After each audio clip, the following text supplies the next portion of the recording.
Hey everybody, welcome back to A Better Computer. My name is Matt, and we are in my living room at the start of today's video because I wanted to show my charging setup that me and my wife use to charge basically all of the accessories in our lives. We've got her computer plugged in right here. It's a Dell laptop.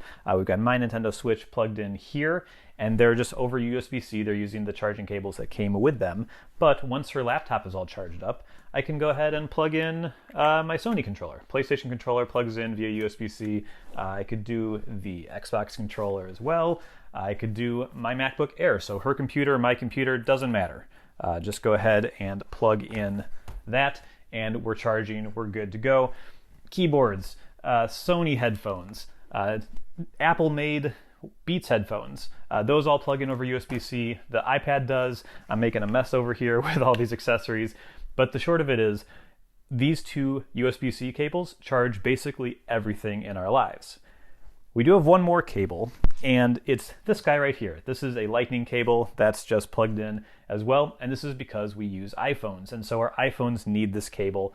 They're the only devices that use it. Everything else uses USB-C, and it's been great to be able to do most things with USB-C. But yeah, the iPhone is still around and still needs this special cable. It would be really nice to not have this one, but that's where we are. And then even in the bedroom, I still use all Apple chargers. This is for the Apple Watch, this is for the iPhone, but neither of them use Lightning. I'm using MagSafe for my iPhone 12, and then this is the Apple Watch charger, which is the same as it's always been, but this little dock here makes sure they stay in place really nicely. I really like this, but again, I don't use Lightning. So for me, it would be nice for Apple to add USB-C to the iPhone, but I don't think they're going to do that, and I actually don't even think they should. Let me explain. So this doesn't make any sense, right? I think that it would make the product better. I think that it would make my life easier, but I don't think they're going to do it, and I don't think they should do it. That doesn't make any sense.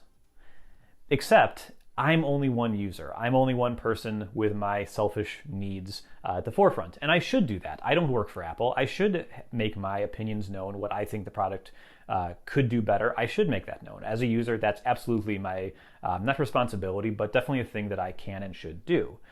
But I've mentioned this a few times before in the channel, but I'm a product designer by day, so my job, my livelihood, my paycheck relies on me being able to look beyond myself. Not only do I think this looks good, do I think this is easy to use, do I think this aligns with the company's goals, but I need to ask our users, do our users think this looks nice? Do our users think this is easy to use and solves a problem that they have? And when it comes to just features in general, does this feature line up with the company's objectives? And if the answer is no to any of those, we typically need to reassess and be like, okay, how do we make it work for the users? Because it doesn't matter if it works for me. It matters if it works for the users, and that's what's important. And so that's what I have to consider with my day job. It's what Apple's product team has to decide when they're working on features as well.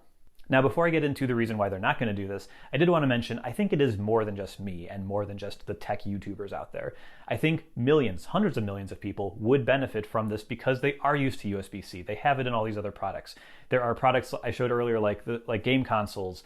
These things are very mainstream. It's not like USB-C is some niche thing that nobody's ever seen before. Even if you're not buying the latest tech, you probably have some USB-C devices in your life. And so for people like this, you're going to have fewer cables. That's going to be nice. You're going to be able to charge multiple things with the same cables. So that's super great for e-waste.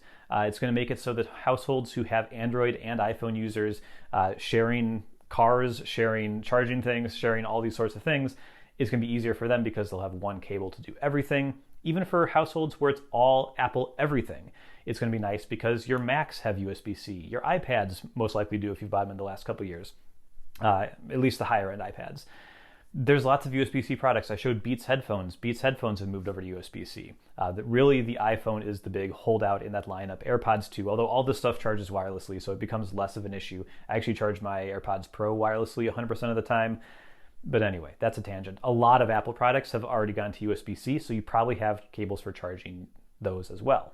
And it's not all about charging. There are some other things you could get from USB-C, USB 3 support, Thunderbolt support. All of this is more possible once you have a connector that can actually do it.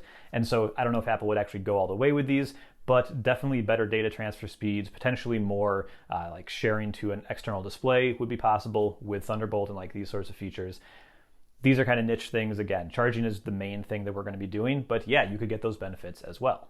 But Apple's not going to add USB-C because, importantly, they're not trying to improve the Lightning port, they're trying to get rid of it. They don't want to just replace it with something newer and better and more universal. They want to get rid of the ports entirely. This isn't confirmed, Apple hasn't said this themselves, but if you look at the signs over the last couple years, it seems that's the direction they're going. And if you look at MagSafe from the iPhone 12, that's a pretty clear direction for them to go. I would not be surprised if the iPhone 13, 14, 15, one of those, switches to no Lightning at all on the bottom, everything goes through MagSafe. And MagSafe probably gets updated to transfer more data, some sort of smart connector sort of thing. But yeah, I don't see the Lightning port lasting much longer, and it's not because it's being replaced with something, it's because they're going all wireless / smart connector, something like that. And that's going to be a painful transition. That's going to be a tough transition for Apple to sell as a benefit to consumers, and it's just going to be annoying because people are going to have to get adapters, they're going to have to change fundamentally. Like, this is more than just getting a dongle. This is going from a connection that plugs straight into the phone to something totally different. And so it's going to be painful for some users. Some users are going to love it, it's going to be great, they're going to transition to it perfectly, but there's definitely going to be people who are upset by it and aren't going to like it at all. But if Apple's going that direction and they're going to deal with this painful transition anyway, why have a new transition now that's going to be painful and hard for people and is going to make, again, I think many, many people happy, but some people will definitely be upset with them and they'll talk about planned obsolescence and all that stuff. The same thing we had in 2012 when Apple rolled out the Lightning port originally. So they don't want to do that. They don't want to have a painful transition this year, just so that in 2 years they can have another painful transition. Let's just do one. So that's why I think they're not going to be implementing Lightning or implementing USB-C, and I don't think they should either. But yeah, let me know in the comments what you think. Should Apple do this? Are they going to do this? Do you have another idea? Are there reasons that I missed why they would want to go port-free? I'd actually love to hear that. That's the big thing. I can't figure out what I gain as a user by them going portless. The phones didn't get thinner after they removed the headphone jack from the iPhone. They actually got thicker. The iPhone 12 is a little thicker than previous phones. So yeah, I'd be curious what you think I'm going to get out of a port-free iPhone. Let me know in the comments, and I will see you here next time. Bye-bye.